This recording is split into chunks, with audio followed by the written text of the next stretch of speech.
Pasal Imam Malik kata ini doa jami' mani', satu doa yang komplit. Dia merangkumi semua benda yang kita nak. Atas dunia kita nak apa? Atas dunia kita nak sihat.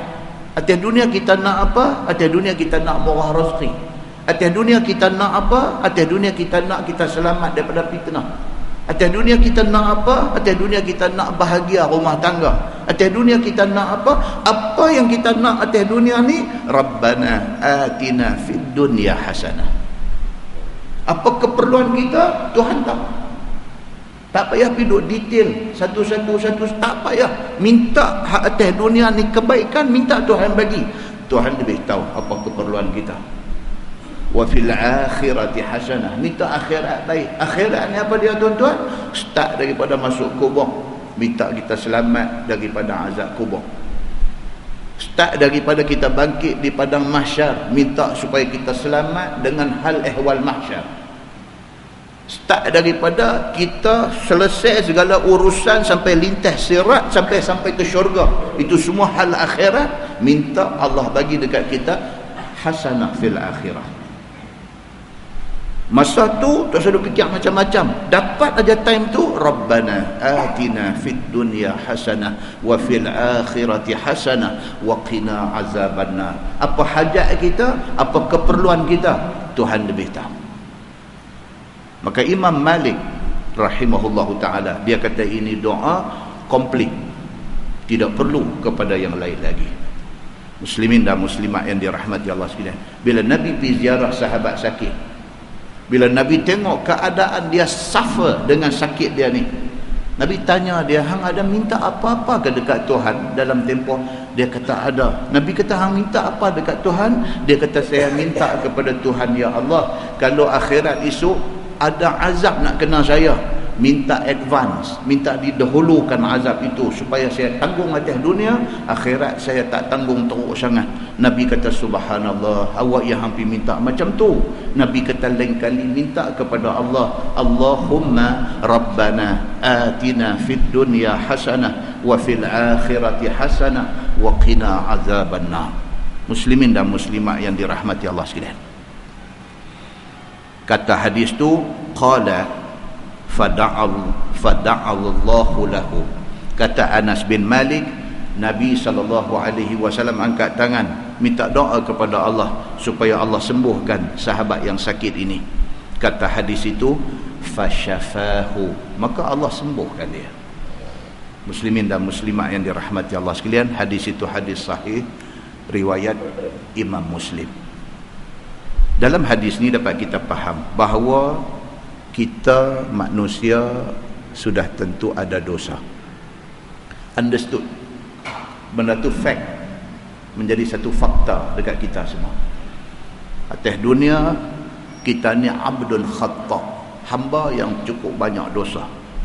Dosa dengan Allah tak tahu banyak mana, dosa kita dengan Nabi tak tahu banyak mana, dosa kita dengan mak, dengan ayah tak tahu banyak mana, dosa kita dengan suami, dengan isteri tak tahu banyak mana, dosa kita dengan anak-anak tak tahu banyak mana, dosa kita dengan adik-beradik kita, abang, kakak, adik kita tak tahu banyak mana, dosa kita dengan jiran sebelah menyebelah rumah tak tahu banyak mana, dosa kita dengan kawan sekerja kita tak tahu banyak mana, tak tahu banyak mana dosa kita.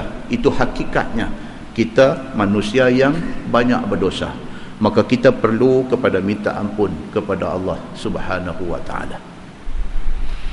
Yang kedua, daripada hadis ni dapat kita faham bahawa minta ampun dengan bertaubat kepada Allah itu tuntutan ke atas setiap kita. Minta ampun dengan bertaubat kepada Allah atas segala dosa itu tuntutan agama kepada kita. Dalam sebuah hadis riwayat daripada Abi Sa'id Al-Khudri radhiyallahu anhu, dia kata anin Nabi sallallahu alaihi wasallam, anna rajulan qatala tis'atan wa tis'ina nafsan faja'ala yas'alu hal lahu min taubah fa'ata rahiban fasa'alahu faqala laysat laka taubah faqatala ar-rahib. Summa ja'ala yas'al summa kharaja min qaryatin ila qaryatin fiha qaumun salihun falamma kana fi ba'd at-tariq adrakahu al-maut fana'a bi sadrihi thumma mata fakhtasamat fihi malaikatur rahmah wa malaikatul azab fakana ila al-qaryati as-salihah aqrab minha bi shibrin faju'ila min ahliha atau kama qala hadis sahih riwayat Imam Muslim. Hadis ni kita biasa dengar, bila baca dalam bahasa Arab tak tahu, bila habaq terjemahan, oh hak ni dengar banyak kali dah. Cerita satu orang laki-laki yang dia ni jahat ni sampai ke tahap bunuh orang. Jahat ni pun dia ada banyak peringkat. Dia ni punya jahat sampai bunuh orang. Kan kadang-kadang kita jumpa satu orang, dia main abang, dia kata, Ustaz saya jahat Ustaz. Dia kata, kita kata nampak baik ya? Oh dah Ustaz, nampak baik ni baru 2-3 hari saya jahat Ustaz. Dia kata, saya ni Ustaz jangan tanya apa jahat yang saya buat, Ustaz mau tanya apa yang saya tak buat lagi. Dia kata, saya jumpa dah, kita ingat pun nak cok kan. Saya Ustaz, dia kata, saya tinggal tak bunuh orang lah. Makna bunuh orang dahsyat lagi lah. Dia hak lain semua membujung lalu melentang patah. Hang sebut apa, semua aku buat lah.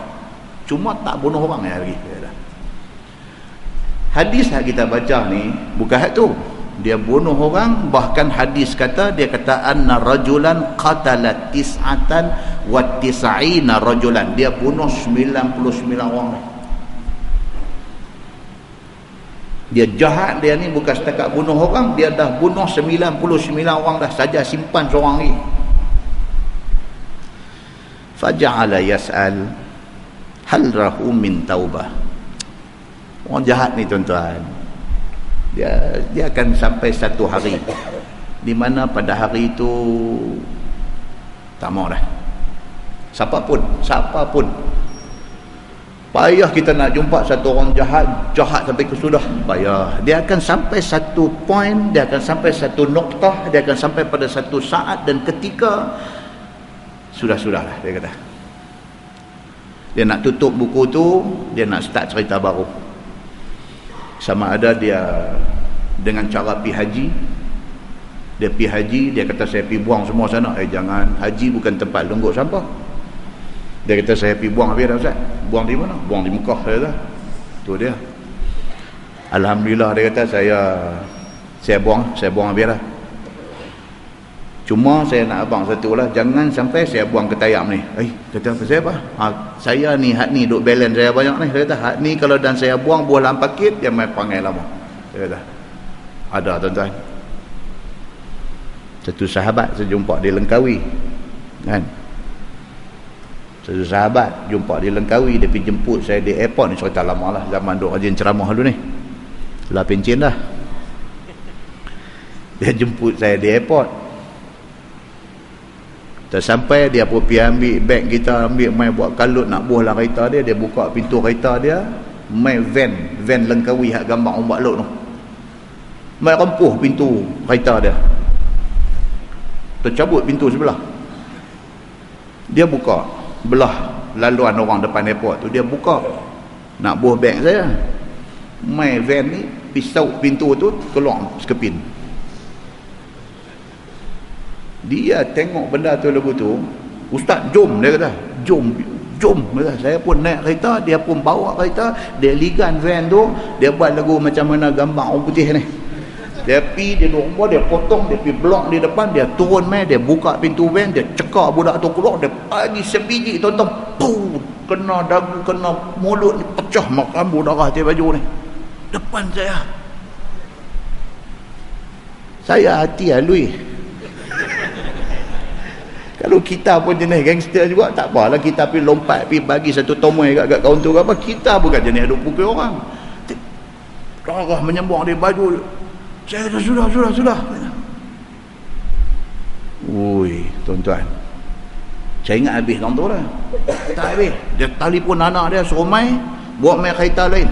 Dia ambil beg saya, buah dalam kereta tu, dia tinggal situ kat anak dia, hampir urus kereta ni. Dia kata dia bawa saya naik kereta satu lagi, dia pergi cari pejabat van ombak laut ni. Bila sampai dekat depan pejabat tu, saya ni duduk sengam, dia tengok bawa kereta pun tak bercakap dengan kita apa. Kawangan. Berhenti depan tu, saya kata ni nak pergi mana? Dia kata nak pergi jumpa tokek mereka tadi. Dia kata dia gagau bawah bangku driver tuan-tuan, dia ambil badik cengkueh tu. Ini bukan kereta dia bawa tadi, ni kereta lain. Kereta lain pun duk ada badik cengkueh bawah ni. Dia rabah tengok ambil badik cengkueh. Orang tak pakai dah badik tu, cuma di mana duk pakai ni? Yaman ke mana?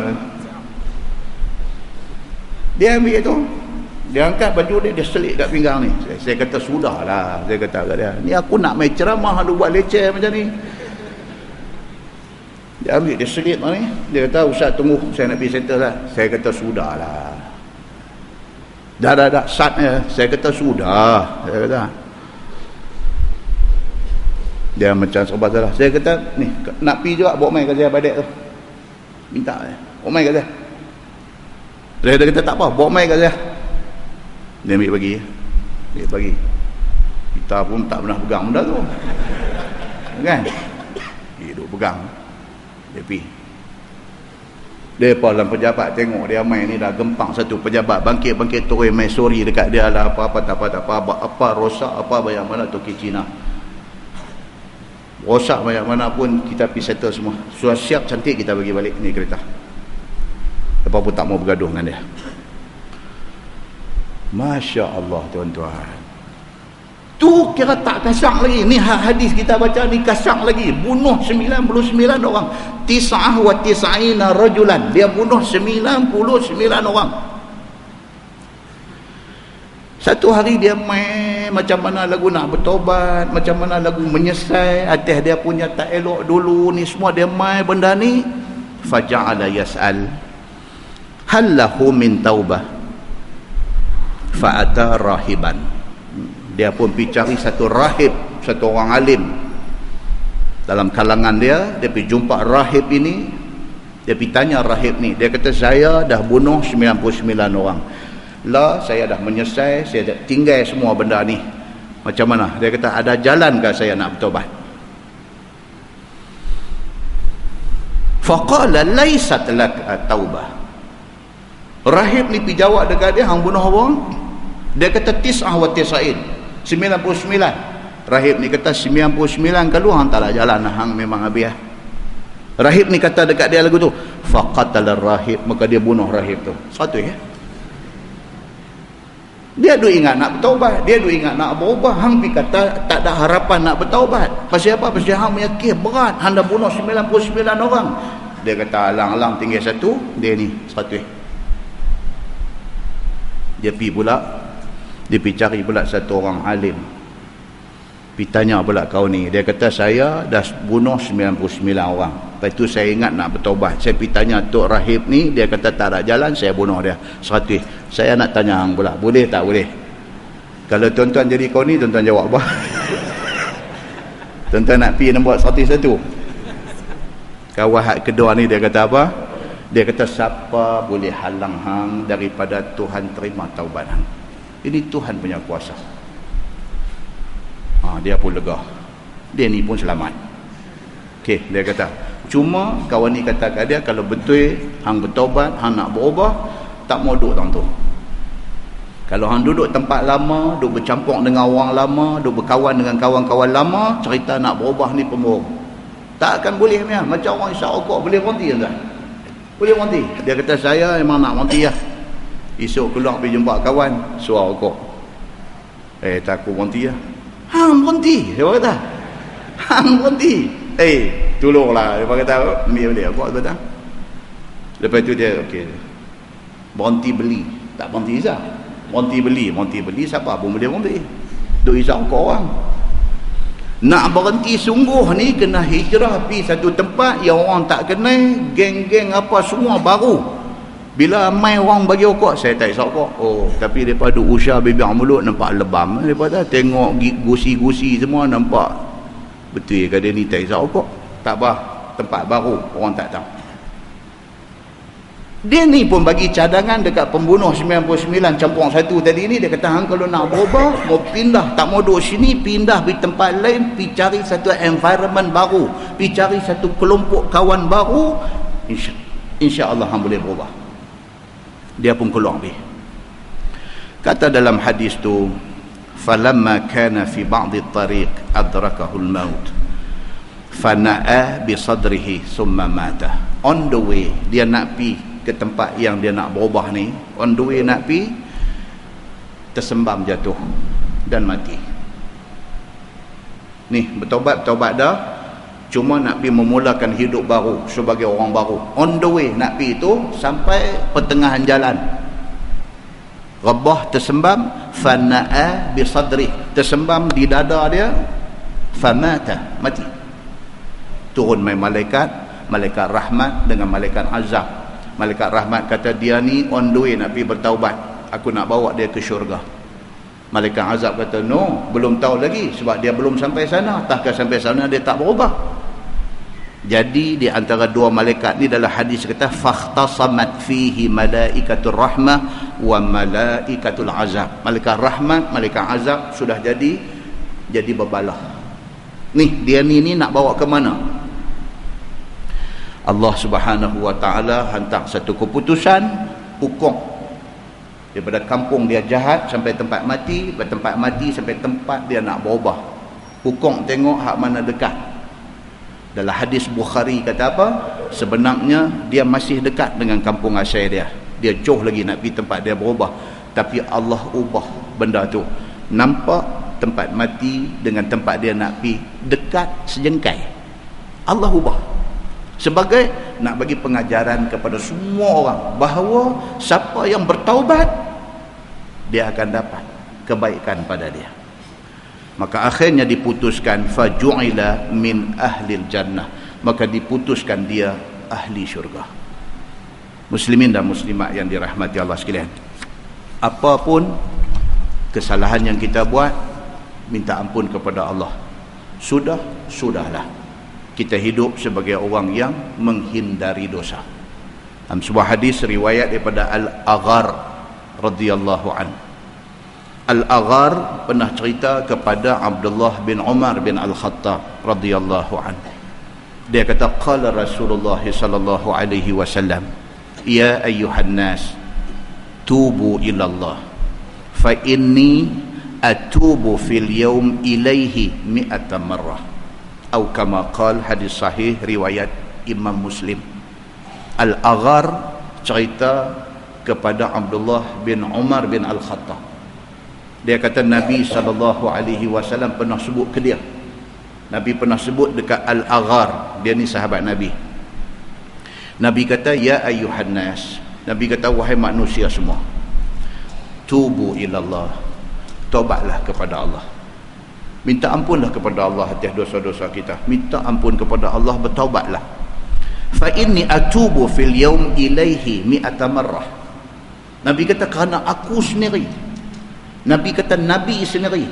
Kerana aku sendiri, Nabi kata, dalam sehari semalam aku bertaubat kepada Allah mi'ata marrah, 100 kali. Nabi kata.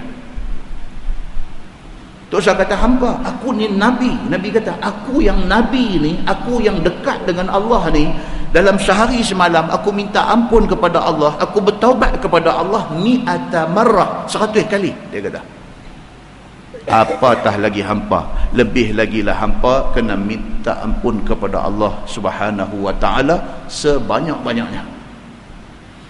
Sebuah hadis riwayat daripada Abi Musa radhiyallahu anhu, kata dia, anin Nabi sallallahu alaihi wasallam qal, inna Allah azza wa jal yabsutu yadahu bil lail liyatuba musii'un nahar wa yabsutu yadahu bin nahar liyatuba musii'ul lail hatta tatlu'a syams min maghribiha. Atau kama qal, hadis sahih riwayat Imam Muslim. Daripada Abi Musa radhiyallahu anhu, dia kata Nabi sallallahu alaihi wasallam bersabda, Nabi kata, sesungguhnya Allah azza wa jal buka tangan dia di waktu malam. Nabi SAW kata, Allah Tuhan kita ni buka tangan dia di waktu malam, liyatuba musi'un nahar, duk tunggu orang yang buat dosa siang minta ampun kat dia. Hadis sahih. Allah duk buka tangan, dia kata, maksud duk tunggu ni, duk tunggu mana hamba dia yang buat dosa siang tadi, malam nak minta ampun kat dia. Demikian juga kata Nabi SAW, wa yabsutu yadahu bin nahar liyatuba musi'ul lail. Macam tu juga siang Allah duk tunggu, duk buka tangan, duk tunggu mana hamba dia yang buat dosa malam nak minta ampun waktu siang. Maksudnya siang malam Tuhan duk tertunggu-tunggu kita minta ampun ke dia. Nak habaq kata sifat Ghafurur Rahim, sifat pengampun dan sifat penyayang Allah ni sampai teratur. Allah duk tunggu bila hamba dia yang buat dosa nak minta ampun. Hang buat dosa siang, aku tunggu hang minta ampun waktu malam. Hang buat dosa malam, aku tunggu hang minta ampun siang. Aku duk tunggu mana hamba aku yang nak minta ampun, aku nak bagi pengampunan kepada dia. Tapi nama kata manusia tak minta ampun pada Allah. Sama macam manusia pun sama. Kita berdosa dengan mak kita, kita berdosa dengan ayah kita. Apakah hal dengan kita ni? Kita tak boleh nak pi mengalah dengan mak dengan ayah ni.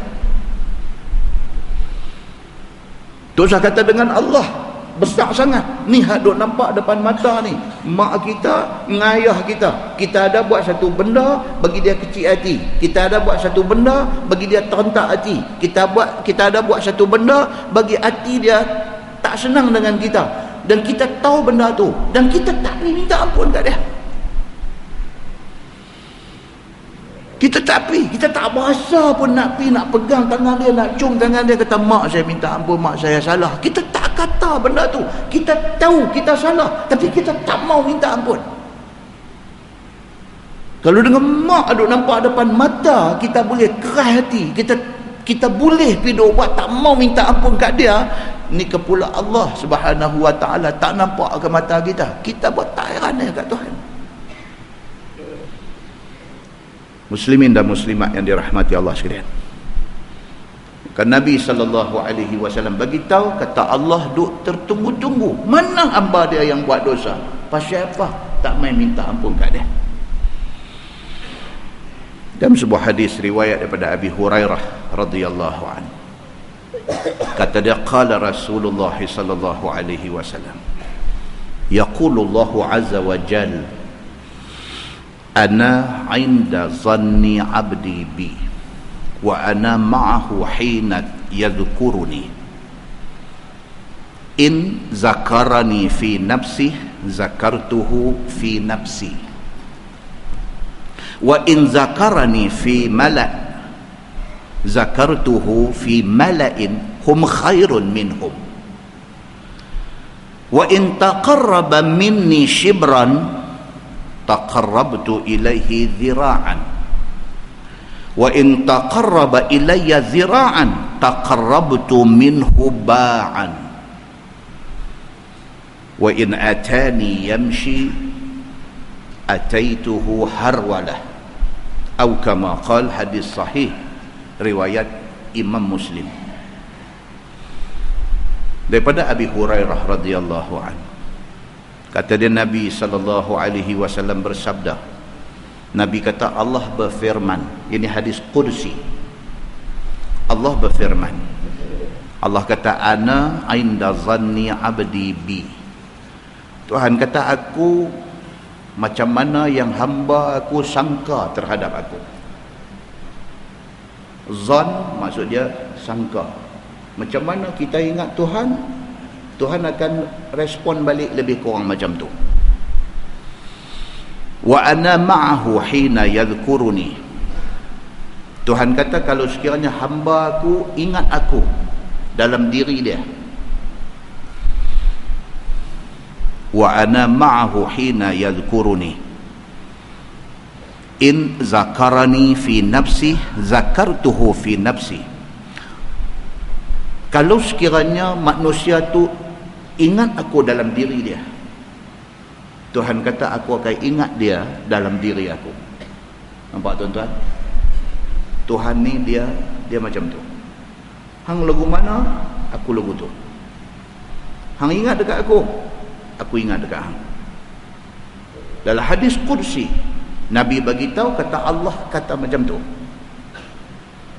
Allah kata, hampa nak tahu aku dengan hampa macam mana hampa dengan aku. Hampa ingat aku ingat hampa.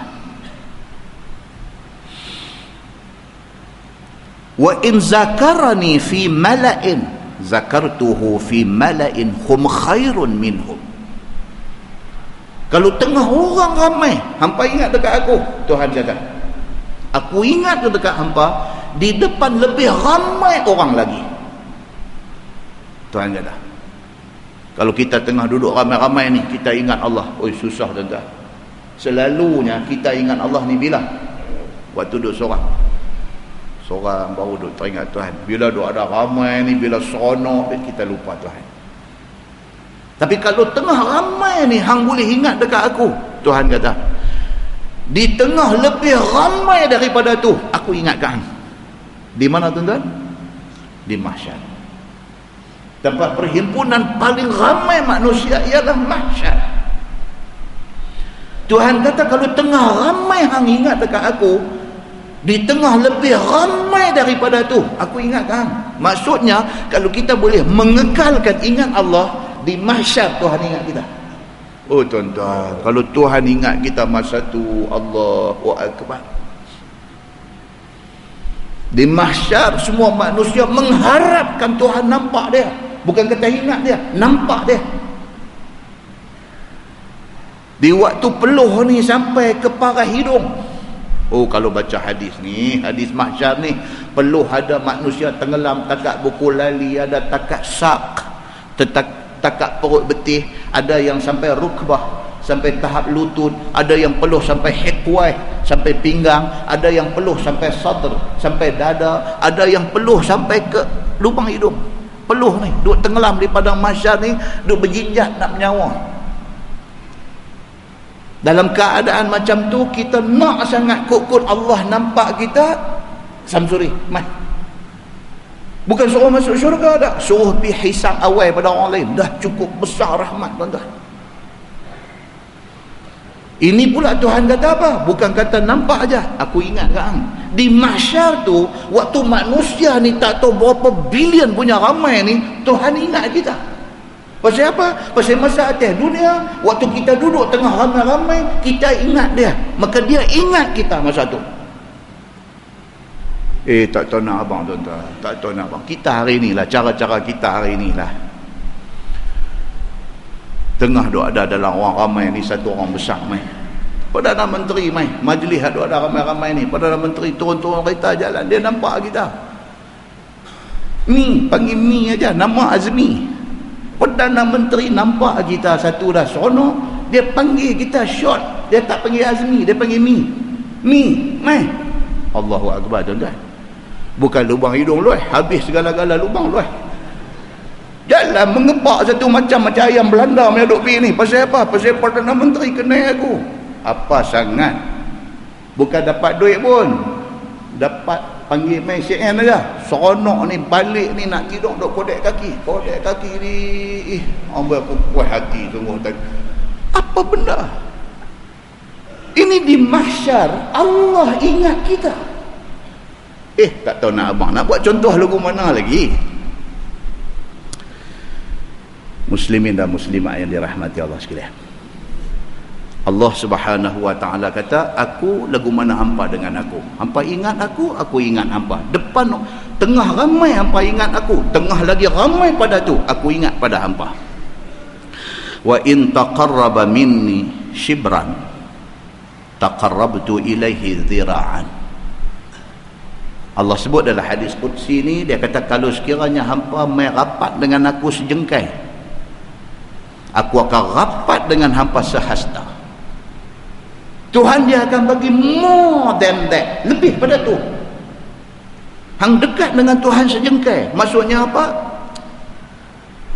bangkit sebelum sembahyang subuh, sunat fajar 2 rakaat. Allahu Akbar. Sejengkai kita nak dekat dengan Tuhan. Tuhan kata, aku akan dekat dengan hang 1 hasta. Berapa banyak nikmat Tuhan nak bagi kat kita kerana 2 rakaat subuh, kerana sejengkai kita dekat dengan dia. Berapa banyak dia nak bagi kat kita. Dia kata, aku bagi dekat hang khairun minad dunya wa ma fiha, lebih baik daripada dunia dan segala isi dia, aku nanti bagi kat hang. Kerana subuh 2 qabliyah subuh 2 rakaat, aku bagi dekat hang banyak tu. Muslimin dan muslimat yang dirahmati Allah sekalian, wa in taqarraba ilayya zira'an taqarrabtu minhu ba'an. Tapi kalau hampa langkah mai dekat aku, nak dekat dengan Allah ini zira'an, 1 hasta, Tuhan kata taqarrabtu minhu ba'an, aku akan dekat dengan hang sedepah. Hang buat 1, aku bagi 10. Hang buat 10, aku bagi 100. Untuk masuk dalam web NASA, sebiji sebesar stadium, batu komet tu sebesar, dia kata di situ sebesar bukit, sebesar stadium. Tu Pelantin keluar, lalu in between antara bulan dan bumi, lalu duk meluncuk main ni, buat dia singgah main di Pulau Pinang ni. Ya tuan-tuan, ni dia duk terpelanting keluar ni, dekat jarak dia. Kalau bulan itu dekat dengan kita, dia lagi dekat dengan kita, sebab dia in between, dia antara bulan dan bumi. Dia terpelantin dengan kelajuan yang cukup laju keluar lah. Ni dengan teknologi ilmu falak dan sebagainya, orang boleh kesan benda-benda ni, dan benda ni boleh dilihat dengan jelas di United Kingdom. Nampak komet tu duk terjun lalu tu, United Kingdom dapat melihat dengan jelas. Allah Subhanahu wa ta'ala dia duk tunjuklah satu-satu. Pasal apa ni ayat kita baca ni? Pasal Allah Subhanahu wa ta'ala itu dialah Tuhan yang memiliki langit dan bumi. Alam ta'lam annallaha lahu mulkus samawati wal ard. Langit bumi ni under control Tuhan. Dia tembak mai 1 komet, dia tembak mai 1 taik bintang, dia tembak mai besar mana pun, lalu dia bagi kita tengok indirectly. Tuhan nak abang kata apa? Kalau aku derail laluan benda tu, derail, bagi tergelincang daripada laluan tu, tergelincang, dia mai hala ke bumi, pergi. Allah Subhanahu wa ta'ala Tuhan yang buat langit, Tuhan yang buat bumi. Dia juga Tuhan yang boleh memusnahkan langit dan bumi. Firman Allah, yu'azzibu man yasha' wa yaghfiru liman yasha'. Tuhan yang maha kuasa, yang buat langit, yang buat bumi itu juga Tuhan yang boleh mengazab mereka yang dikehendaki daripada kalangan musuhnya, dan Tuhan yang boleh bagi ampun kepada mereka yang dikehendaki daripada kalangan kekasihnya. Ini hak Allah, siapa pun tak boleh petikai. Hak Allah. Dia nak bagi pengampunan kepada siapa, dia boleh bagi. Dia nak bagi hidayah kepada siapa, dia boleh bagi. Dia nak lempang siapa masuk dalam neraka, dia boleh buat. Tidak ada siapa boleh question, tidak ada siapa boleh tanya, tak ada siapa boleh argue, tak ada siapa boleh kata tak puas hati. Sayyidina Umar Al-Khattab daripada gangster besar di Mekah, Allah boleh bagi hidayah dekat dia. Dia jadi orang paling kanan mempertahankan Nabi. Tak ada siapa boleh kata apa. Allah Subhanahu wa ta'ala dengan kehendak dia yang siapa pun tak boleh pertikai. Yu'azzibu man yasha' wa yaghfiru liman yasha'. Dia boleh azab siapa dia mau, dan dia boleh bagi keampunan pada siapa yang dia mau. Wallahu ala kulli syai'in qadir. Dan bermula Allah Ta'ala atas tiap-tiap sesuatu very powerful. Apa benda pun Allah boleh bagi, Allah boleh buat, Allah boleh laksanakan. Satu orang yang adat kata dia ni matilah, tak ada ubat dah, boleh Allah bagi sembuh. Satu orang yang sehat walafiat, tak pernah nampak ada sakit apapun, tiap-tiap tahun pergi buat thorough check up. Orang lah tuan-tuan ada duit Bukan setahun sekali, setahun 2 kali pergi buat check up, pergi test darah ni. Dia bagi satu album sana, hang mau hak mana, hak RM600 ke, hak RM1,200 ke, hak lah ni dekat Adventist Hospital, dia kata dekat Island Hospital pun dah mai dah satu alat macam CT scan, macam MRI tu, tapi yang ni lagi canggih, lagi sophisticated. Pergi masuk dalam terowong tu, masuk, keluar balik, semua ujung rambut, ujung kaki, detail result nanti ada sana. Oh, kita kalau nak cek tengok kita punya jantung ni ada sumbat tak ada sumbat, satu saluran ke, 3 saluran ke, berapa saluran ke, apa ke, semua orang duk buat angioplasti. Oh, macam-macam lah ni orang duk pergi cek ni. Awak duk berasa macam sengai dada belah ni, awak ni berasa duk naik tangga, duduk main rasa semput. Dulu tak ada rasa macam ni, dah ni pasal apa ni, jalan jauh sikit nyawa tercungak-cungak, jantung kacau ke apa semua, pergi buat, kena sign surat apa semua dulu. Dia masuk dakwat dalam saluran, masuk dia, abang, I'm very sorry to tell you, you ada 3 saluran blok. Dia kata, kita dengar berapa? 3 ni kira banyak tak banyak doktor? Dia kata 3 ni kira silap pulang boleh mampu gitu aja. Doktor ni pula kata, doktor, Allahu Akbar, 3 boleh jalan doktor. Bukan 3, ada orang 1, 2 pun jalan. Dia kata 3 ni kira teruk. Ni berapa ni kalau nak ejaz? Doktor kata tak apalah, saya kira paling ni bagi 45,000 sudah. 45 mati tu tak dan nak buat apa. Terkejut dengar 45,000 jalan tu. Doktor kata itulah yang aku duk kata dah. Tak ada orang tunggu sat dah, bayang dulu lepas tu nak jalan. Dengar 45 terus tangkap dada jalan. Ni yang kata ni alat baru ni, yang kata tak tahulah orang bagi tahu. Kata mai dah di hospital di belah Pulau Pinang ni, masuk dalam tu detail report, detail ujung rambut sampai ujung kaki, kalau saluran tersumbat ke apakah semua siap. Dia mai ke buat tu. Dia kata yang tu tak mai, takkan nak suruh masuk buat keluar tu. Dia kata tak sampai 1,000, tapi lah kena dalam 10,000. Macam mana pula? 9,000 lagi tu dia main macam-macam lah. Pakar tengok sekali lagi, bagi ubat kot tu kot ni kot tu, dia pering-pering keluar. Dia kata tadi tak sampai 1,000 ni, betul ke kot silap? Dia kata tak silap lah, 10. Dia kata 10,000 tuan-tuan. Ni yang kata manusia pandai. Tapi siapa yang menjadikan manusia pandai? Allah Subhanahu wa ta'ala, Tuhan yang maha pandai. Allah itulah yang bagi otak cerdik kepada manusia, kepada saintis, sehingga boleh menghasilkan ciptaan alat-alat yang macam ini. Kalau kita nampak manusia itu hebat, kita kena nampak Khalik, Tuhan yang mencipta dia, lagi hebat. Dan inilah yang maksud ayat ni. Dia kata apa? Allah Subhanahu wa ta'ala Tuhan yang maha berkuasa. Wallahu ala kulli syai'in qadir. Allah Tuhan atas segala sesuatu, dia maha berkuasa. Firman Allah, ya ayyuhar rasul, wahai rasulku Muhammad, la yahzunka alladhina yusari'una fil kufr, janganlah engkau duka cita oleh sebab mereka yang bersegera mengerjakan kerjaan jadi kufur. Jangan duka cita. Tuan abang dekat Nabi Muhammad, ini ayat counseling. Ayat counseling. Allah kata dekat Nabi Muhammad, wahai Muhammad, tak usahlah sedih sangat bila tengok umat engkau yang macam ni punya doa dah. Dakwah, bagi penerangan, buat baik, depa lawan balik macam ni. Dengan hala kepada kekufuran, kepada dosa ni, yusari', depa ni cukup laju bih. Nak ajak buat baik ni macam tarik lembu kenyang. Dia dah makan kenyang dah, kita nak tuntun dia tak mau jalan, dia duk buat cekang kaki gitu. Kita heret dia duk tahan brake dah. Dia bukan bubuh brake kaki lah, dia bubuh dengan handbrake sekali, dia bubuh, kita duk tarik, dia duk tahan dulu. Tapi hala ke nak buat benda tak elok, tak payah tarik, tengok-tengok duk buat dah. Manusia ni dia macam tu. Oh, buat program masjid nak tarik mai ni jenuh, banner buh dia papi teteh buang.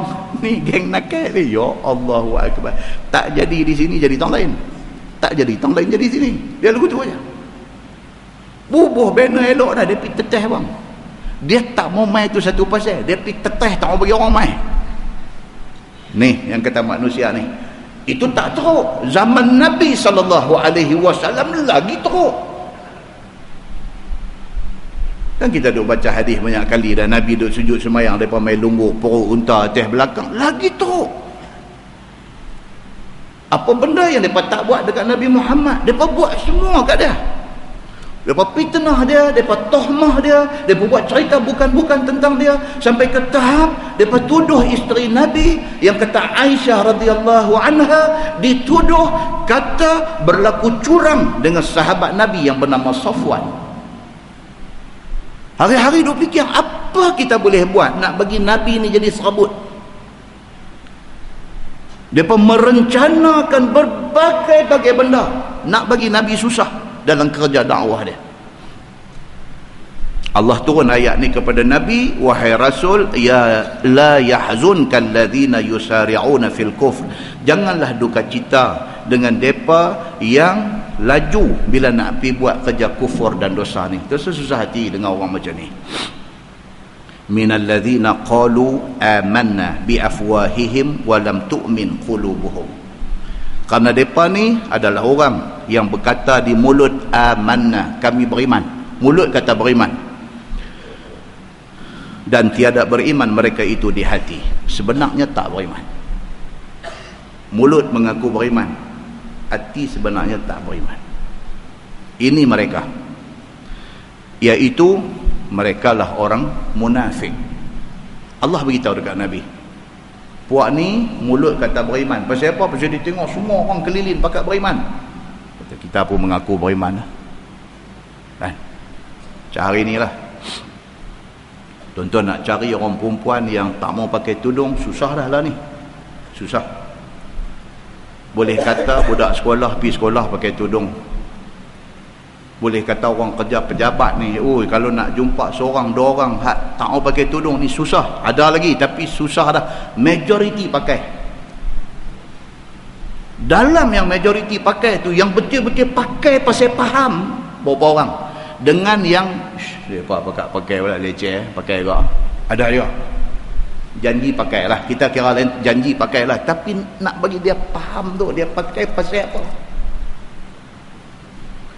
Nak tahu dia ni betul-betul pakai tu faham ke tak faham, nak tahu bila dia pergi berkelah, dia pergi kerabi, buka habis semua, terkejut.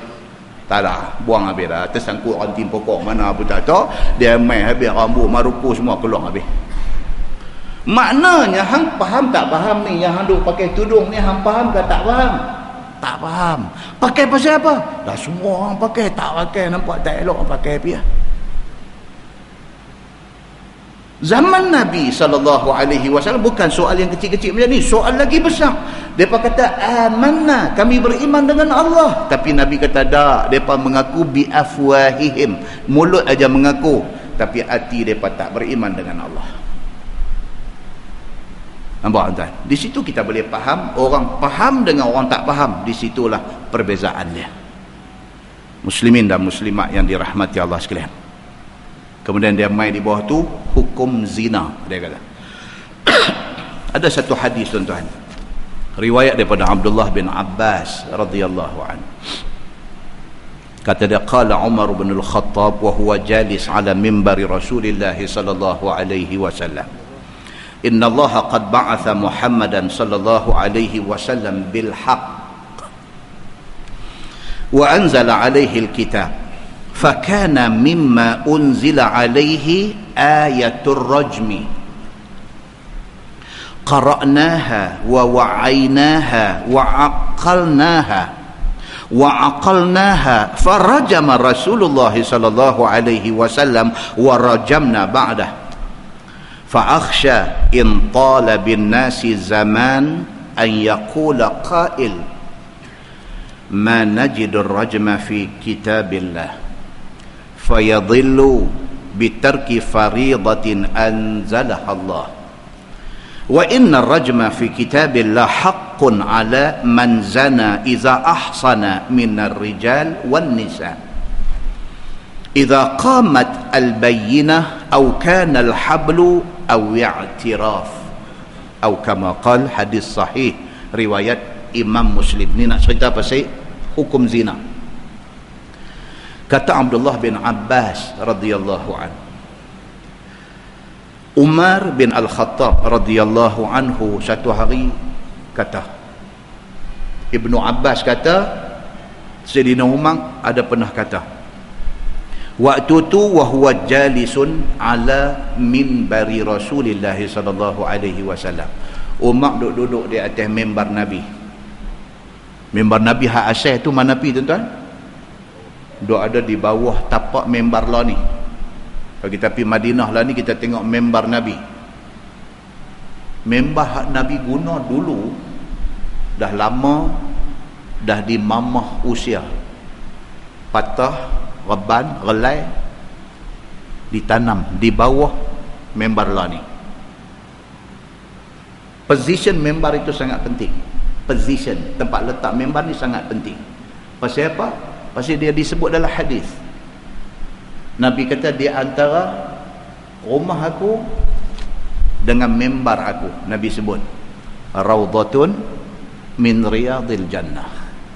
Jadi oleh kerana Nabi sebut, Nabi kata antara rumah aku, maksudnya makam Nabi lah ni, wa minbari, dan mimbar ada ni, itu kawasan taman syurga, Nabi kata. Oleh kerana Nabi sebut macam tu, maka position, kedudukan mimbar itu tak boleh ubah. Kerana dia menjadi penanda aras, penanda sempadan yang dikatakan raudhah Nabi. Cuma hak asal hak Nabi duduk dulu ni dah lama, dah rosak, dah reput. Ulama yang zaman kemudian memutuskan tanam di bawah tu. Korek, tanam di situ kayu-kayu dia. Buat mimbar lain hak ada hari ni. Hadis yang kita baca ni, Umar bin Al-Khattab radhiyallahu an duduk di atas mimbar Nabi. Dia sebut, dia kata, inna Allah qad ba'atha Muhammadan sallallahu alaihi wasallam bil haqq. Umar kata, aku nak abang kat apa? Allah subhanahu wa ta'ala bangkitkan Nabi kita, dia tunjuk ke kubur Nabi, bil haqq, dengan urusan yang benar. Nabi kita, kekasih kita, kesayangan kita ni, Allah bangkitkan dia sebagai Nabi, memang membawa satu urusan yang benar. Maknanya Islam, agama kita hari ini, agama yang benar daripada Allah. Nabi sampaikan dekat kita secara benar. Itu sebab Islam, tuan-tuan, tak boleh modify. Islam tak boleh ditokok tambah. Hak mana yang Allah bagi dekat Nabi, hak mana Nabi habaq dekat kita, hak tu komplit cantik dah. Tak mau ada siapa-siapa pergi duk modify. Tak mau. Dalam apa bidang, dalam apa perkara sekalipun, tak mau ada tokok tambah. Tak mau. Macam mana Quran habaq, macam mana Nabi habaq, macam tu kita ikut, cukup dah. Jangan ada siapa pula pergi duk teringat kata, yang ni tak apa cantik ni, kalau kita buat lagu ni cantik lagi. Tak ada. Hak Nabi buat tu paling cantik. Yang tu mau germit masuk dalam kepala. Bila hari ni ada orang duk buat macam-macam benda ni, kita mau duk tanya, Nabi buat ke tak dulu? Nabi buat ke tak dulu? Kalau Nabi tak buat, tak mah hampir simpan. Aku nak buat hak Nabi buat meh. Pasal apa? Pasal hak Nabi buat tu hak paling cantik. Muslimin dan muslimat yang dirahmati Allah sekalian, Umar bin Al-Khattab atas mimbar dia kata apa? Dia kata, inna Allah qad ba'atha Muhammadan sallallahu alaihi wasallam bil haqq. Allah bangkitkan Nabi Muhammad ini membawa perkara paling benar. Wa anzala alaihil kitab, dan Allah turunkan kepada Nabi Muhammad ni satu kitab. Apa dia? Al-Quran. Fakana mimma unzila alaihi ayatul rajmi. Umar kata, di antara benda, di antara kandungan ayat yang ada dalam Quran itu ialah ayat tentang perintah rejam dengan batu kepada orang yang berzina. Memang ada dalam Quran ayat rejam ini dulu. Dia kata, qara'naha. Umar kata, kami baca ayat itu. Wa wa'ainaha, kami belajar maksud ayat itu. wa aqalnaha, dan kami fahami maksud ayat itu. Nampak tuan-tuan, Umar sebut in detail. Perintah rejam dengan batu kepada orang yang berzina ini bukan sahaja ada ayat, bahkan ayat tu kami baca, bahkan ayat tu kami faham, bahkan ayat itu kami implement. Farajama Rasulullah sallallahu alaihi wasallam, bahkan Nabi sallallahu alaihi wasallam hukum rejam dengan batu kepada penzina yang dah kahwin ni. Wa rajamna ba'dah. Sayyidina Umar kata, demikianlah kami Abu Bakar rejam, aku Umar rejam orang yang melakukan zina sedangkan dia sudah kahwin. Kata Sayyidina Umar, fa akhsha in tala bin nasi zamanun. Umar kata, aku bimbang, dia kata, bila masa semakin lama an yaqula qail, akan ada di kalangan orang Islam sendiri yang kata, ma najidur rajma fi kitabillah. Dia kata, aku tak jumpa pun ayat suruh rejam orang yang berzina yang dah kahwin dalam Quran. Sayyidina Umar kata, sooner or later, cepat atau lambat akan mai satu masa, satu zaman, satu orang yang mengaku Islam bercakap macam tu. Dia kata ni, duk suruh rejam dengan batu kepada orang yang berzina, yang dah berumah tangga ni, adakah dalam Quran? Kalau ada, mana ayat dia? Duk main macam tu. Hari ni jadi tak benda tu tuan-tuan? Jadi benda ni. 1400 tahun dulu Sayyidina Umar bimbang, takut benda ni jadi. Jadi dah lah ni. Bunyi dah, suara-suara ni dah bunyi dah. Dia kata, mana Quran tak bagi tahu pun suruh rejam dengan batu ni. Yang ni kata merepet, depa kata merepet. Benda ni, hadis ni dah mai kat kita 1400 tahun dulu. Kata dia, fayadhillu bitarki faridatin anzalaha Allah. Kata dia, sesat habislah orang-orang yang meninggalkan benda yang Allah fardukan satu masa dulu. Wa inna rajma fi kitabillahi haqqun ala man zana iza ahsana minar rijali wan nisa. Sayyidina Umar kata apa? Sesungguhnya perintah rejam dengan batu kepada orang yang berzina sedangkan dia dah berumah tangga, ini perintah Al-Quran, kata Sayyidina Umar. Dan hukum rejam dengan batu ini kena kepada penzina yang dah kahwin, tak kira laki-laki, tak kira perempuan. Iza qamat al-bayyinah, apabila ada bukti, ada tanda yang boleh ditampilkan sebagai evidence. Dia kata, au kana al-habal, ataupun kerana mengandung perempuan itu. Dengan teknologi ada hari ini boleh cek DNA dan sebagainya untuk nak menentukan genetik. Au al-i'tiraf, ataupun dengan pengakuan orang yang buat benda itu. Hadis itu hadis sahih riwayat Imam Muslim. Hari ni orang tak marah. Ish, depa kata biar betul, takkan depa kata. Takkanlah satu orang yang dah kahwin berzina nak pergi duk tanam dia sekerat pinggang, lepas tu nak pergi punggai ketua batu, hang gamak ke nak buat? Dia mempertikaikan perintah Allah.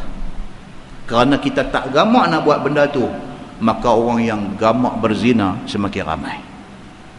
Islam bukan nak hukum orang, tapi Islam menampilkan hukuman untuk nak menakutkan orang daripada buat benda tak elok. Bila implement benda ni, peringkat awal akan ada orang kena. InsyaAllah orang akan takut nak buat. Kerana takut itu Allah campakkan ke dalam hati hamba-hamba dia. Muslimin dan muslimat yang dirahmati Allah sekalian, kita pun tak mau tuan-tuan. Tuan-tuan mau ke anak-anak tuan-tuan, anak perempuan tuan-tuan dizina orang? Tuan-tuan mau ke isteri tuan-tuan dizina orang? Tak mau. Ini benda keji, benda tak elok. Semua orang pun tak mau. Tapi orang yang tak mau anak bini dia dizina orang, dia pun tak mau undang-undang kat atas penzina dilaksanakan. Pening. Muslimin dan muslimat yang dirahmati Allah sekalian, sambung ayat tu dia kata, wa minal ladzina hadu samma'una lil kadzib. Dan janganlah engkau wahai Muhammad duka cita dengan setengah daripada orang Yahudi itu, yang mereka ni banyak mendengar dusta yang diperbuat oleh ulama mereka. Yahudi ini Nabi Muhammad dibangkitkan mai dalam masyarakat mereka. Mereka ada satu kampung di Madinah ni, satu kampung tu Yahudi duduk semua. Di mana? Khaybar. Di Khaybar ini, sampai lah ada lagi Khaybar. Kalau tuan-tuan pergi Madinah, boleh duduk pujuk travel agent ni ajak pergi tengok, boleh pergi tengok perkampungan Khaybar ini. Lah tak ada adalah Yahudi, tapi di situlah dulu segala Yahudi duduk. Bani Quraizah, Bani Nadir dan Bani Qainuqa, semua duduk di Khaybar. Perang Khaybar yang berlaku pada zaman Nabi itu, perang Nabi pergi attack mereka Yahudi, kerana Yahudi mukir janji yang telah buat dengan Nabi. Khaybar ini, mereka ni, orang Yahudi ni penyakit mereka apa? Mereka duk kena tipu dengan rahib mereka. Rahib mereka ni pula apa masalah dia? Mereka punya masalah, mereka duk nampak Nabi ni macam nak mengambil privilege mereka, keistimewaan mereka. Selama ni mereka ada privilege.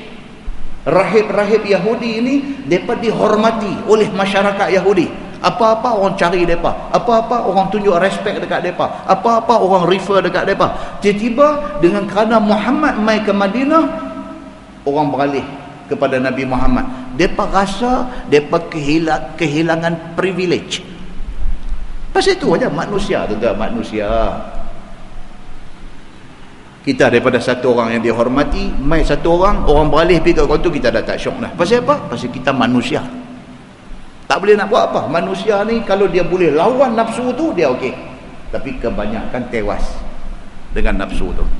Ada pula third party mai duk jolok kata hang ni apalah dulu orang punya duk respect hang. Dia dulu tu.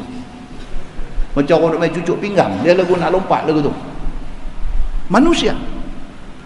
Maka Yahudi yang duk ada di Khaybar, yang duk ada di Madinah ni, apabila orang duk main ni, apa so jadi ni Muhammad mai, penduduk Madinah semua duk tengok dekat Muhammad, dah tak syok. Walaupun mereka bind satu perjanjian dengan Nabi, buat satu perjanjian dengan Nabi, mereka mukiri perjanjian itu, sehingga berlakunya perang Khaybar. Allah nak cerita mereka ni, wa minal ladzina hadu samma'una lil kazib, dan setengah Muhammad jangan duk susah hati, jangan duk duka cita dengan setengah daripada kalangan Yahudi ini, yang mereka ni banyak mendengar pembohongan yang dibuat oleh ulama mereka. Pembohongan yang dimasukkan di sini apa dia? Nombor satu, mereka duk pegang kitab Taurat. Dalam kitab Taurat clearly stated, terang bagi tahu dalam kitab Taurat tu kata akan mai satu nabi akhir zaman, nama nabi tu Muhammad. Ada dalam kitab Taurat. Tapi yang kata rahib Yahudi, yang kata ulama Yahudi ni, bila mai tahun tu depa tutup, depa skip, depa baca yang lain. Bila orang haduk mengaji ni tanya, ni Muhammad ni adakah sebut dalam kitab kau, dalam kitab kita, dalam Taurat? Ulama depa kata tak ada. Mana ada? Tak ada. Pasal apa? Depa sembunyikan benda tu. Satu. Yang kedua ni, dalam konteks ayat yang kita baca ni, dia nak abang kata ulama Yahudi tutup tentang hukuman ke atas penzina yang sudah kahwin. Dalam Taurat pun abang kata kalau dia ni dah kahwin, tiba-tiba dia berzina, hukum dia kejam dengan batu sampai mati. Yang tu pun mereka tutup. Punca mereka tutup apa dia? Apabila zina dilakukan oleh orang-orang besar dan orang-orang kaya mereka. Mereka nak selamatkan orang besar, orang kaya mereka tutup hukum tu. Baik, ni ayat dia. Dia kata sama'una liqaumin akharin lam ya'tuka. Banyak mendengar mereka itu, yakni orang Yahudi itu, bagi kaum lain daripada engkau wahai Muhammad, yang tiada pernah datang mereka itu akan dikau. Tu dia. Depa pergi duk dengar orang lain, duk dengar tok-tok alim depa, yang tok alim depa pun tak pernah mai jumpa Nabi. Nabi sampai di Madinah, depa tak mau mai jumpa Nabi. Ego. Tak mau jumpa Nabi. Berasa macam jatuh bila pergi jumpa Nabi tu, macam jatuh standard. Tuan-tuan, ni penyakit. Orang yang nak pergi jumpa tu pun ada satu ego. Orang yang kena jumpa selain daripada Nabi lah, kadang-kadang pun ada satu ego. Penyakit, tuan-tuan. Saya jadi ustaz, kalau ada satu ustaz lain apa-apa, saya duk main abang dalam kuliah, Dua abang kata, Ustaz Samsuri selalu call saya, dia apa-apa tak faham dia tanya saya. Tu pasal apa tu? Ego. Wahai benda tu dia panggil sharing, berkongsi ilmu, berkongsi maklumat. Tak ada siapa lebih pandai daripada siapa. Sama-sama ustaz-ustaz ni share lah ilmu. Telefon tanya, kita tahu dia alim dalam bahasa Arab. Kalau kita ada jumpa masalah dari segi bahasa Arab, kita telefon dia tanya. Dia pula korang, dia satu orang lagi alim dalam hadis. Dia pandai bahasa Arab tapi dia tak pandai hadis. Dia telefon kawan yang pandai hadis, dia kata ni nak cek ni betul ke ada hadis macam ni macam ni macam ni. Orang yang kena tanya jangan ego. Bila orang refer dekat dia tanya, mai doa abang dalam kuliah ni, ustaz tu telefon dia, ustaz ni telefon dia, ustaz ni nak abang kau orang kata dia ni kira tempat rojok semua orang. Ego, penyakit ego ni penyakit manusia. Bila duk sebut lagu tu kita dengar pun tak syok. Nak apa ni? Berkongsi maklumat itu kewajipan. Sebab benda ni komplement. Dia komplitkan kekurangan kita, kita komplitkan kekurangan dia. Benda ni satu kebaikan. Bukan benda ni kita nak exploit untuk nak bagi tahu dekat public hebat kita, pasal semua orang refer dekat kita. Tapi nama kata manusia, benda ni dia penyakit dalam hati dia. Dia syok nak bagi tahu dekat orang kehebatan dia. Muslimin dan muslimat yang dirahmati Allah, kadang-kadang sedih tuan-tuan. Macam baru ni satu profesor apakah di UKM buat PhD, dia buat kajian tentang kitab Imam Al-Ghazali, kitab Ihya Ulumuddin. Dan daripada finding dia bagi tahu, dia kata dalam kitab Ihya Imam Ghazali ni ada beberapa hadis yang maudhu', hadis yang palsu. Dia kata betul lah apa yang dia kata tu betul. Dan dia pun kalau tuan-tuan tengok balik, dia tak nampak ego pun, dia tak nampak seolah-olah dia lebih pandai daripada Imam Ghazali, tak pun. Dan saya percaya kalau Imam Ghazali masih hidup lah ni pun, Imam Ghazali yang tawaduk, yang tinggi ilmu tasawuf ni, Imam Ghazali pun nanti terima kasih dekat dia kerana tolong bagi tahu kat dia. Third party ni, ada pihak ketiga pula dah piduk guna isu ni, piduk kata hang siapa piduk bertikai Imam Ghazali. La ilaha illallah. Dia tu tak bertikai pun, dia cuma nak bagi tahu kata dalam kitab tu ada beberapa hadis yang maudhu'. Itu satu penjelasan ilmu, bukan dengan tujuan nak menghina Imam Ghazali. Benda tu pun menjadi polemik dalam masyarakat. Ya Allah, mana dengan duk pi bawa main anjing, suruh pakai pi duk rabah dukung pegang ni pula satu pasal. Jadi tuan-tuan pun tadi duk ingat malam ni mukadimah bab anjing kot dah. Kan? Yang tu malam esok, planning malam esok yang tu. Malam ni memang tak mau cakap yang tu. Malam esok insya-Allah. Kan? Itu kekalutan yang ada dalam masyarakat kita, kekalutan dia panggil. Saja pi duk tak ada problem, pi create problem. Muslimin dan muslimat yang dirahmati Allah sekalian. Itu sebab Imam Malik, Imam Madinah, dia kata dah, man tafaqqaha bi ghairi tasawufin tafassaqa wa man tasawufa bi ghairi tafaqquhin tazandaqa. Cantik dia kata. Imam Malik tuan-tuan, kalau ada siapa pi duk kata ke Imam Malik, karutlah. Imam Madinah, dia dipanggil alim Madinah, mengajar di Masjid Nabawi, tak mau duduk atas bangku. Manusia sehebat Imam Malik ni sampai menjadi imam mazhab, imam mujtahid yang menghasilkan kitab hadis Al-Muwatta' sampai hari ini, dia masuk dalam kumpulan karya-karya hebat. Tawaduk dia ni tak duduk atas bangku. Pasal apa? Orang belakang gaduh, orang belakang tak nampak muka Imam Malik duk mengajar. Dia mengajar Masjid Nabawi. Nak tengok muka tok guru, nak tengok, tak nampak ni tak puas hati. Ayat muka dia, masa dia bagi penerangan, masa dia serius, orang nak tengok. Dengar saja kita dapat berapa persen, tapi kalau dengar dengan tengok, impact dia kepada jiwa orang ni kuat lagi. Orang minta dekat dia, suruh duk pasal belakang tengok tak nampak. Dia tak mau, tuan-tuan. Pasal apa dia tak mau? Dia kata, macam mana aku nak duduk atas bangku, nak juntai kaki ni, sedangkan di sana ada kekasih Allah. Dia tunjuk makam Nabi. Aku nak juntai kaki macam mana? Nabi tu ada tantu, aku tak hormat dia.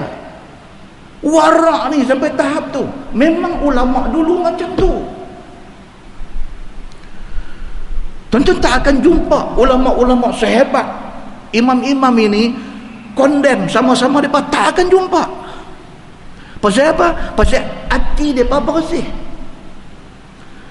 Imam Malik kata, man tafaqqaha bighairi tasawufin tafassaqa. Dia kata, siapa yang handal dalam ilmu fiqh tetapi tidak ada tasawuf dalam hati dia, dia jadi fasik. Dia kata, jadi jahat. Berilmu, nampak very knowledgeable, nampak alim, tetapi hati tak bersih. Ada ego, ada sombong, ada besar diri, pasal tidak ada tasawuf, tidak ada penyucian hati. Wa man tasawufa bi ghairi tafaqquhin tazandaqa. Ada satu puak pula, dia duk kira tasawuf aja. Ilmu fiqh, ilmu apa tak orang mengaji, duk kira dia ni nak muqarabah dengan Tuhan, nak dekat diri dengan Tuhan, nak. Imam Malik kata ini bahaya. Tazandaqa, dia boleh jadi macam orang kafir zindik. Wa man jama'a bainahuma. Imam Malik kata, siapa yang combine dua-dua ni sekali, ilmu fiqh, knowledge, ilmu mustalah hadis, ilmu tafsir, ulum Quran, ilmu bahasa Arab, semua dia belajar, dan dia juga ada tasawuf, usaha nak membersihkan hati, ada dekat dia. Ini tahaqqaqa. Imam Malik kata, inilah hakikat ilmu seseorang. Dia kata benda tu ada pada diri Imam Malik rahimahullahu ta'ala, ada kat dia. Muslimin dan muslimat yang dirahmati Allah sekalian, orang Yahudi duk kena tipu dengan alim ulama mereka yang menyembunyikan sebahagian ilmu, menceritakan sebahagian ilmu sahaja. Samma'una liqaumin akharin lam ya'tuka. Mereka mendengar cakap alim ulama mereka, sedangkan alim ulama mereka sombong, tidak pernah mau jumpa Nabi sallallahu alaihi wasallam. Mereka itu adalah Yahudi Khaybar. Berzina dua orang yang muhsan. Muhsan maksudnya orang yang dah berumah tangga tapi berzina. Maka benci mereka itu direjam akan keduanya. Mereka tak mau nak hukum kawan tu dengan hukum rejam, sedangkan dalam Taurat suruh rejam. Mereka tak mau. Pasal apa? Pasal kawan tu orang besar, orang kaya, orang kenamaan dalam masyarakat dia. So mereka nak save orang kaya mereka. Maka suruh mereka itu, yakni Yahudi Quraizah yang terlibat dalam zina ini, pergi tanya Nabi Muhammad sallallahu alaihi wasallam tentang hukum ke atas kedua mereka ini. Depa ada hukuman tu dalam Taurat. Depa tak mau nak implement hukum yang ada dalam Taurat ni. Ulama depa kata apa dekat orang yang berzina ni, hangpa pergi tanya Muhammad. Tanya Muhammad, kod Muhammad boleh bagi satu hukum. Dengan kasat dalam hati mereka, kod Muhammad boleh bagi hukum yang ringan daripada rejam batu. Itu tujuan dia, itu kasat dia. Yuharrifunal kalimah min ba'di mawadhi'ih. Menukar mereka itu, yakni ulama Yahudi ini telah menukar akan kalimah hukum daripada segala tempat yang ada di dalam Taurat, seperti ayat rejam dan sifat Nabi Muhammad sallallahu alaihi wasallam. Depa ubah isi kandungan Taurat. Cerita pasal sifat Nabi Muhammad depa tutup buang, cerita pasal hukum rejam kepada penzina yang dah kahwin depa tutup buang. Yaquluna in utitum hadza fakhudhuhu. Maka kata ulama Yahudi ini, jika didatangkan kepada kamu oleh Muhammad akan hukum, yakni balun sahaja. Ampi tanya Muhammad, kalau Muhammad kata hukuman dia sebat saja, pakai yang tu. Dia kata, maka ambil olehmu akan dia. Dia kata, pasal apa? Nak cari hak ringan. Nak cari hak ringan. Wa illam tu'tauhu fahdharuhu. Dan jika tiada datang kamu akan dia, yakni dengan hukum sebat dan sebagainya, maka pelihara olehmu akan dia. Artinya, jika Muhammad fatwa pukul sahaja, kamu terima fatwa dia. Dan jika dia kata rejam, kamu jangan terima. Nampak? Suruh pergi tanya Nabi ni pasal nak ambil jawapan ringan. Kalau Nabi pun jawab kata rejam dengan batu, jangan ikut. Pasal apa? Yang tu tak payah tanya dia. Dalam kitab kita pun kata lagu tu. Pi tanya dia, kok boleh dapat hukuman ringan ni. Tu dia nak buat. Maka pilah mereka itu kepada Nabi SAW bersama-sama dengan dua orang yang berzina tadi. Maka menyuruh Nabi dengan rejam. Bila pi, dalam hadis ada cerita panjang. Nabi panggil ulama dia, panggil mai. Nabi tanya, betul-betul dalam kitab hang kata apa? Demi Allah Tuhan hang, Tuhan langit dan bumi, dan Tuhan kami juga. Hang cakap benar. Dalam kitab hang kata apa? Hukum ke atas orang yang berzina sedangkan daripada kahwin, dia takut. Dia kata betul, hukum rejam. Dia takut. Tapi kalau Nabi tak kata lagu tu, mereka akan twist benda tu. Mereka akan bagi jawapan lain. Maka enggan mereka itu. Kata Jibril, jadi di antara engkau dengan mereka itu, yakni Ibnu Surya, alim Yahudi. Maka sabda Nabi SAW, adakah kamu kenal dengan orang muda ini yang putih rupanya, namanya Surya? Kata mereka itu, na'am, iaitu terlebih alim dia di kalangan Yahudi, alim di atas bumi ini dengan kitab Taurat. Nabi panggil ulama depa seorang mai. Okey, Nabi kata ni hampa kenal tak dia ni siapa? Depa tak kenal, dia ni alim Taurat, orang paling alim dalam kalangan kami. Okey, Nabi kata. Maka dibawa datang Ibnu Surya itu. Maka sabda Nabi SAW, engkaukah Ibnu Surya, iaitu terlebih alim Yahudi? Berkata dia, na'am, begitulah orang kata.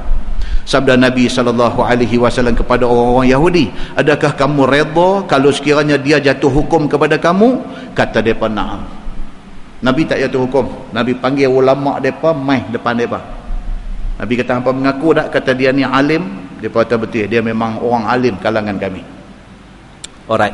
Nabi kata, kalau aku tanya dia saat lagi, jawapan dia bagi hampa boleh terima tak boleh terima? Nabi tanya dekat orang Yahudi hak mai ni. Depa kata kami boleh terima. Baik. Maka sabda Nabi SAW, aku tanya akan dikau dengan nama Allah, Tuhan yang tiada Tuhan melainkan Ia, Tuhan yang membuka laut dan melepaskan akan kamu semua dan mengkaramkan Ali Fir'aun. Itu dia Nabi kata, ni aku nak tanya hang dengan nama Allah, Tuhan hang dan Tuhan kami, dengan nama Allah, Tuhan yang membelah laut merah bagi lepas Nabi Musa dan Bani Israel dan hampa semua, dengan nama Allah, Tuhan yang karamkan Fir'aun dan bala tentera dia. Aku nak tanya hang soalan ni, hang jawab betul-betul. Nabi kata dekat alim Yahudi ni, adakah kamu dapat di dalam kitab Taurat kamu rejam ke atas penzina yang muhsan? Nabi kata, dalam kitab Taurat hang yang Allah bawa turun, ada tak ada hukum rejam kepada penzina yang dah kahwin? Nabi tanya. Berkata ia, na'am. Dia takut. Dia tak ada. Tadi dia duduk kelentong depa, dia kata tak ada lah apa-apa semua. Bila mai depan Nabi, tengok muka Nabi, Nabi cakap lagu tu pula, dia tak ada, dia lagu tu. Maka menyuruh rejam oleh Nabi SAW akan dua orang yang berzina di pintu Masjid Madinah. Nabi kata, kalau dalam kitab hampa bagi tahu kata hukum ke atas orang yang berzina sedangkan dia dah kahwin ni, hukum dia rejam dengan batu, maka hukum rejamlah yang patut dikenakan. Nabi kata, bukan aku jatuh hukum, kitab yang hampa ikut yang menentukan hukum itu. Okey, mereka pun akor dan mereka direjam di depan pintu Masjid Nabawi. Maka makna penzina yang muhsan itu ialah penzina yang sudah merasai jima' daripada nikah yang sah. Patut dia kena hukum itu, pasal dia dah kahwin, bini dah duk ada dah di rumah. Apa hal yang hampir berzina dengan orang lain lagi? Bini duk ada di rumah. Makna kata, kalau budak-budak codong tak menikah lagi pergi berzina, mereka jahat. Tapi kalau orang tua yang dah pun berumah tangga, ada bini di rumah pergi berzina, makna hang cukup jahat. Yang halal duk ada, hang pergi cari hak haram. Itu maksud dia. Wa man yuridillahu fitnatahu falan tamlika lahu minallahi syai'ah. Dan barang siapa yang menghendaki Allah Subhanahu wa taala akan fitnah sesat ke atasnya, Maka tiada dapatlah engkau wahai Muhammad milik daripada Allah suatu daripada nak tolongnya. Tuhan kata, Muhammad, macam inilah orang tu kalau dah memang dia pilih sesat dan dia ditakdirkan sesat, hang tak boleh buat apa. Tuhan kata, orang tu kalau dia pilih untuk sesat, maka dia ditakdirkan sesat kerana itu pilihan dia, hang tak boleh buat apa. Nabi kata, Allah kata dekat Nabi macam tu, ulaika allazina lam yuridillahu an yutahhira qulubahum. Bermula mereka adalah segala mereka yang tidak menghendaki Allah bahawasanya mensucikan hati mereka itu daripada kufur dan munafik. Tuhan kata depa yang pilih nak jadi orang sesat ni, depa yang pilih. Tuhan kata depa mau depa sesat. Tuhan tak zalim. Tuhan bukan bagi jadi satu orang tentukan dia ni sesat. Tak. Tuhan bagi jadi satu orang, Tuhan bagi akal fikiran dekat dia, Tuhan bagi peluang untuk dia mendengar ilmu, Tuhan bagi dia peluang untuk memilih jalan mana dia mau. Dia pilih untuk sesat. Maka pilihan yang dia buat itu mengakibatkan dia sesat. Allah tentukan dia sesat kerana itu pilihan dia. Tuan-tuan, Abu Talib kesian.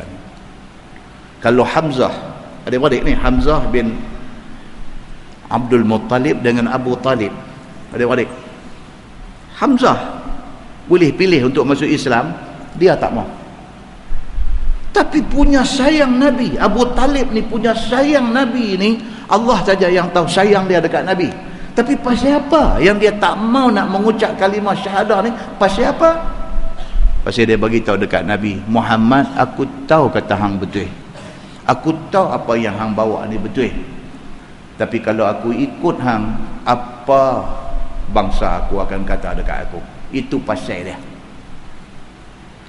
Bukan Allah buat naya dia, bukan Allah buat zalim dia, tapi itu pilihan dia. Maka takdir Allah itu kena dengan pilihan dia.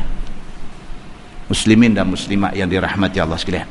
Dan jika dikehendaki Allah, nescaya jadi beriman ia.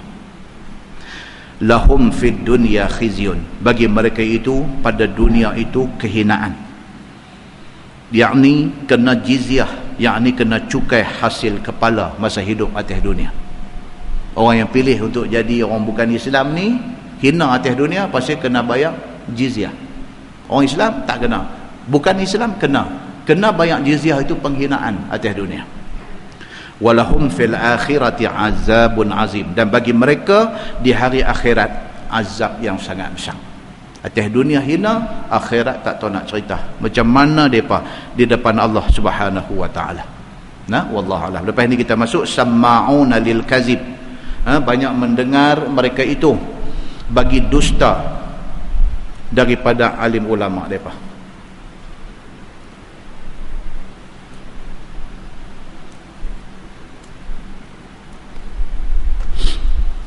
Lepas ni kita akan tengok yang dikatakan orang yang suka dengar benda dusta ni, cara hidup mereka macam mana.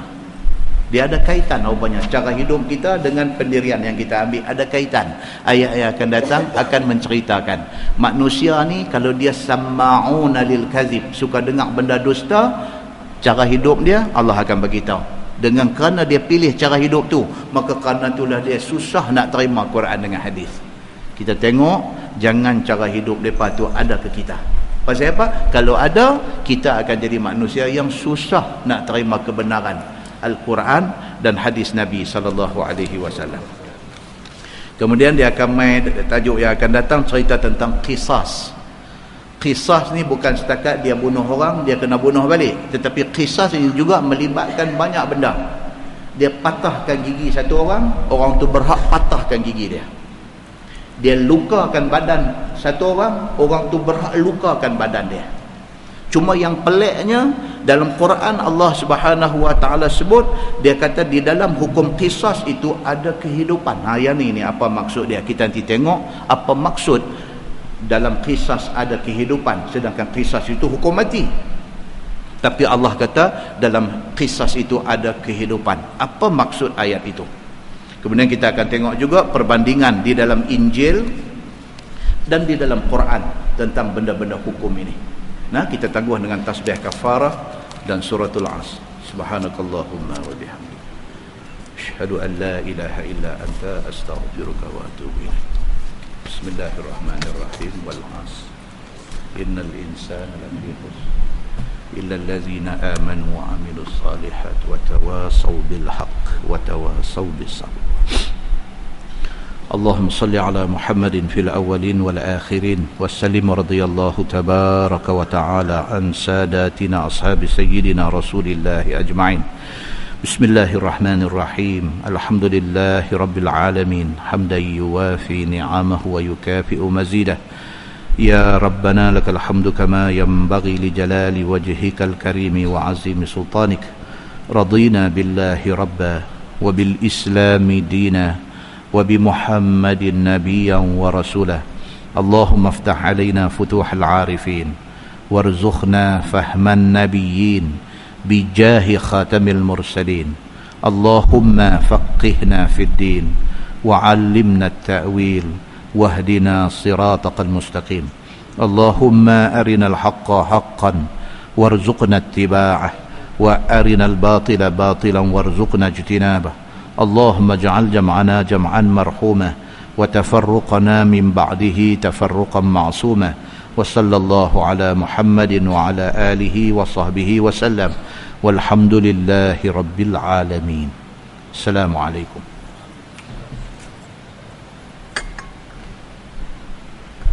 بسم الله.